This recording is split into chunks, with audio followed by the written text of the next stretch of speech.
আরেকটা বিশেষ আমি আহ্বান করব। আমরা চাপুর গ্রাম অত্যন্ত একটি সম্ভ্রান্ত এলাকা। অবশ্যই যেন আমরা যেন কখনো কোনো যুবক যেন কোনো নেশার সাথে দাবিত না হই, কোনো ধরনের মাদক ইয়াবা কোন নেশার সাথে আমরা সম্পৃক্ত না। ঠিক না বলো? আমার যুবকরা কি কথাটা মনে থাকবে? আসসালামু আলাইকুম ওয়া রাহমাতুল্লাহি ওয়া বারাকাতুহু। আপনারা সবাই কেমন আছেন? আলহামদুলিল্লাহ, আমিও ভালো আছি। আর ভালো থাকার একটি শুভ মুহূর্ত, একটি পরন্ত সময়, ইফতারের সময়, দোয়া কবুলের সময় আজ আমরা একত্রিত হয়েছি, তাই না? শুকরিয়া সবাই পড়ি আলহামদুলিল্লাহ।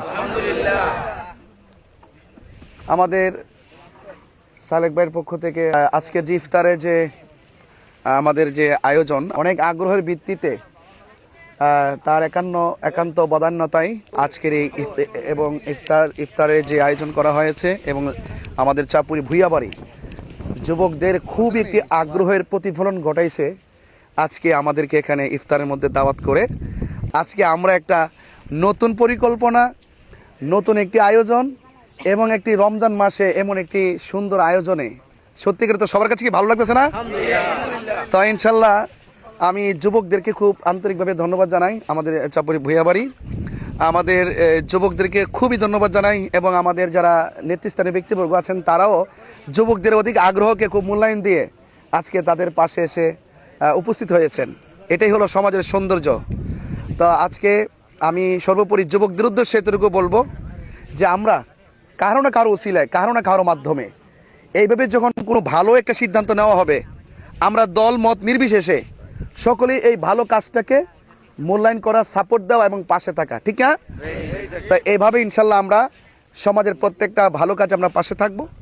আর যুবকদের উদ্দেশ্যে এতটুকুই বলবো, আপনারা আপনাদের এখন নিজের জীবনটাকে, সময়টাকে গড়ানোর সময়। আপনারা আপনাদের নীতি, নৈতিকতা এবং আদর্শ চরিত্র সব কিছু আমরা লিল্লাহি ওয়ালি রাসূল, আল্লাহ এবং রাসূলের জন্য আমরা নিবেদিত করব। এবং যুবকদেরকে আরেকটা বিশেষ আমি আহ্বান করব। আমরা চাপুর গ্রাম অত্যন্ত একটি সম্ভ্রান্ত এলাকা। অবশ্যই যেন আমরা যেন কখনো কোনো যুবক যেন কোনো নেশার সাথে দাবিত না হই, কোনো ধরনের মাদক ইয়াবা কোন নেশার সাথে আমরা সম্পৃক্ত না। ঠিক না বলো? আমার যুবকরা কি কথাটা মনে থাকবে? এবং কোনো ছেলে যদি এই মাদকের সাথে নেশার সাথে সম্পৃক্ত হয়, আমরা কি পারবো না তাকে ফিরিয়ে আনতে? আমরা তার পরিবারের সাথে বলবো, আমরা পরামর্শ করব, পরামর্শ করে তাকে আমরা ফিরিয়ে আনবো।